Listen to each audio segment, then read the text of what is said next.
did you bring us here? God make the world, but seaweed made that field. And your sons' will take care of it, boy.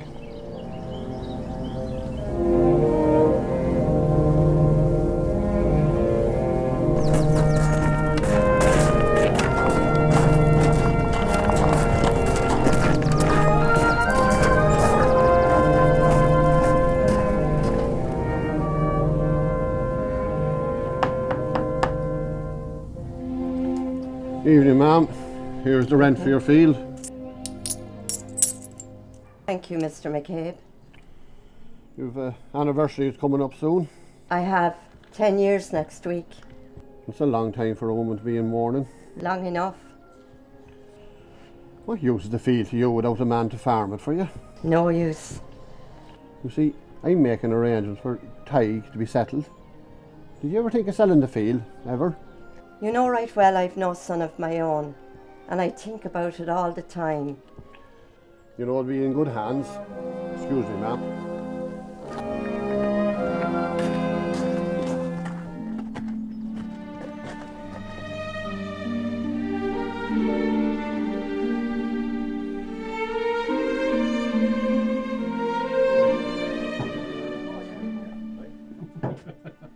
I'm afraid I can't serve you, ma'am.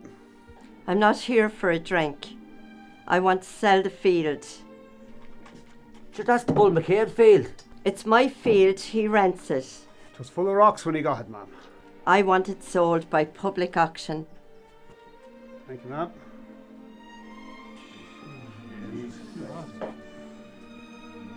Boys, what's the Bull going to hear when he says this? Come on, Sean.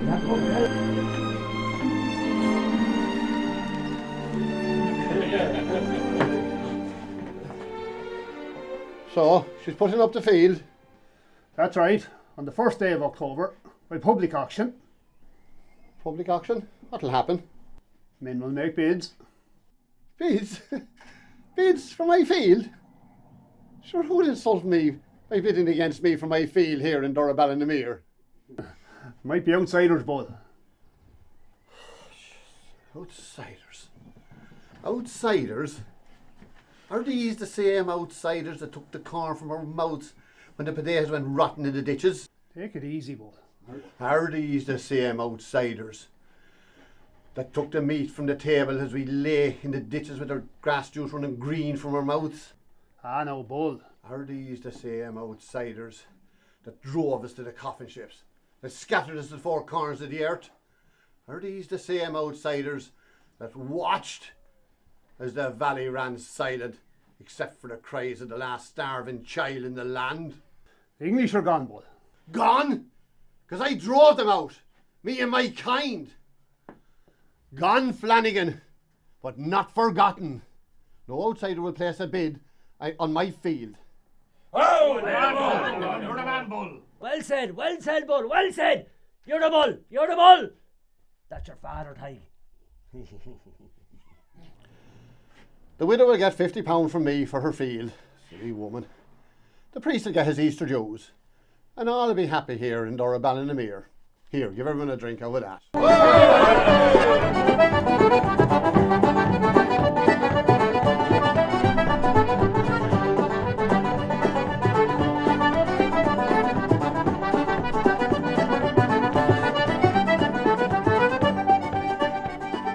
Bird, where's the McCrory guard? There she is, the one in the yellow. Is she good company? She can talk. As she'd want to. Tig's no orator. Gee, she's a great pair of hips on her. She'll breathe in the air all right. Tig! She is going to ask that McCrory here to dance and show her some manners. Please don't ask me. But I'm quite happy here now. Go on and take that hat off your head.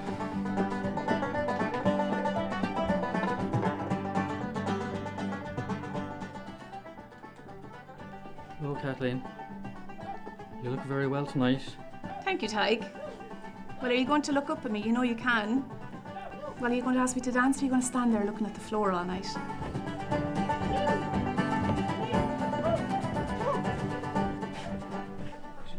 Good evening, ladies. He's a fine gentleman. Does anyone know what he's doing round these parts? I heard he has family from here and he's supposed to be back to buy a bit of land. But we'll have to wait and see. The girls are very taken by him. Yeah. I'll tell you, Tig better watch out, or the match will be with the Yank and not him. He is a fine gentleman. With the Yank? Don't need his type around here.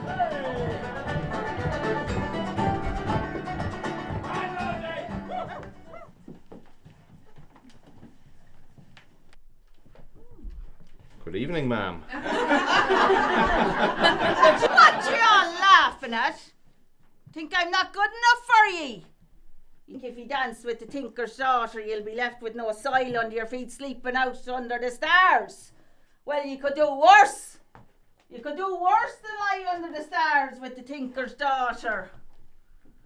Will you dance with me? Go away, you red-headed tramp. Will you dance with me? Go away, you whore, you. Will you dance with me? Go away, you dirty tramp. Will you dance with me? Go away, you rotten whore, you. Is there anyone in here man enough to dance with me? I'll dance with you, redhead. The Bull McCabe will dance with you.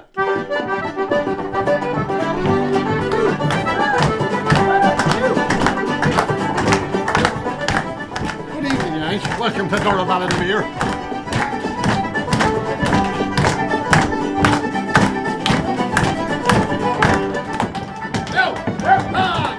The McCabe's will live forever. Faster, Tig. Go on, Tig. Faster.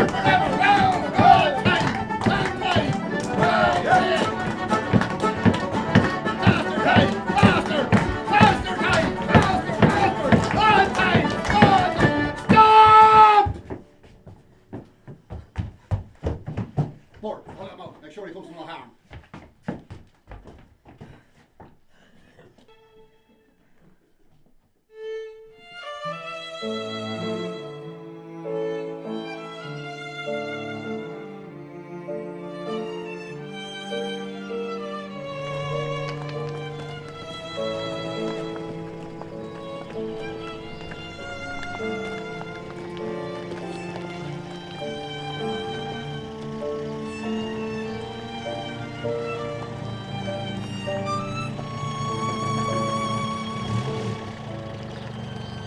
Good morning, gentlemen.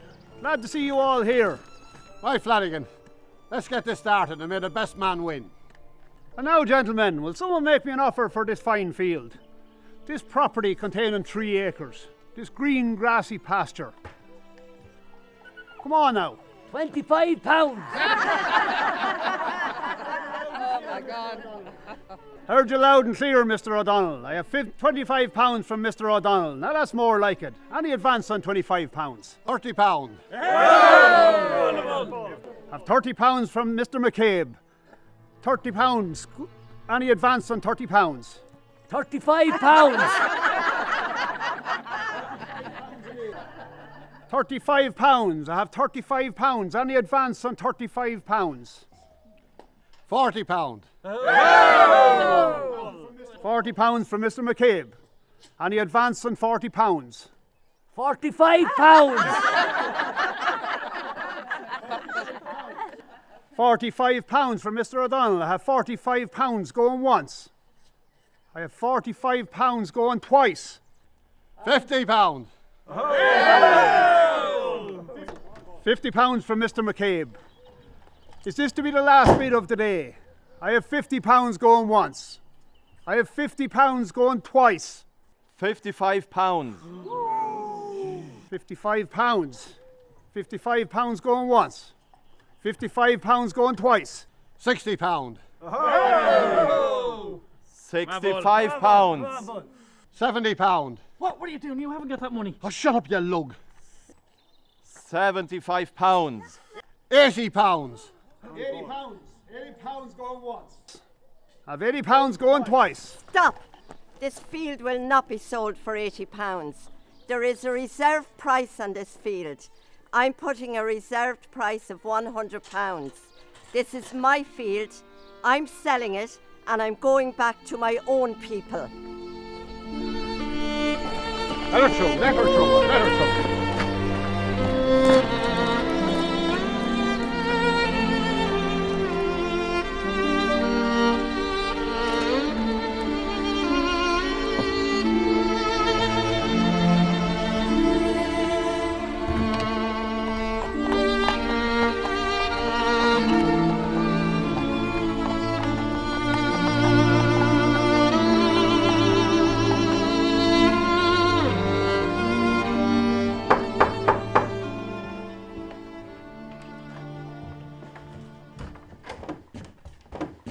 Father, he burst through the door and I couldn't stop him.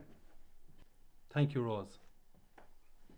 We don't want any trouble here today. Why are you interfering, Father? It's none of your business. It's the widow's field, and she has the right to sell it. No, it's my field. It's my child. I nursed it. I nourished it. I saw to its every want. I dug the rocks out with my bare hands. I made a living thing of it. My only wealth is that green grass, that lovely green grass. And you want to take it away from me? Here in the sight of God, I can't let you do that. Can't you find another field? Another field? Another field? Jeez, you are a foreigner in these parts. Those hands. Do you see those hands? Those rocks. It was a dead thing, don't you understand? This is the widow's field. She can sell it to anyone. It's the law, the common law. No, there's a law stronger than the common law. And what's that? The law of the land. When I was a boy, younger than Tig, my brothers and sisters had to leave the land because I couldn't support them. We weren't rich enough to be priests or doctors, so it was the emigrant ship for all of us. When I was the eldest, the heir, I were the only one left at home. Labour was scarce, so my father and I, we took our breakfast, dinner and tea working in that field without a break in our labour. And the mother brought us our meals. One day, my father sensed a drop of rain in the air, and the mother said she'd help us bring in the hay before it was too late. I was working in one corner of the field, my mother was working in the other. About the third day I saw her fall back, keel over, so to speak. I called my father and I ran to her, and he knelt down beside her and he knew she was dying. He said an act of contrition in her ear and asked God for forgiveness for her sins. And he looked at me and said, call the priest. Call the priest. And I said to him, let's get in the hay first. Let's bring in the hay first. And he looked at me with tears in his eyes. There was pride there too, because he knew I would take care of the land. And if you think I'm going to meet my mother in heaven or hell without that field, you've another thing coming to you. No weapon, uniform or yank will protect the person that gets in my way.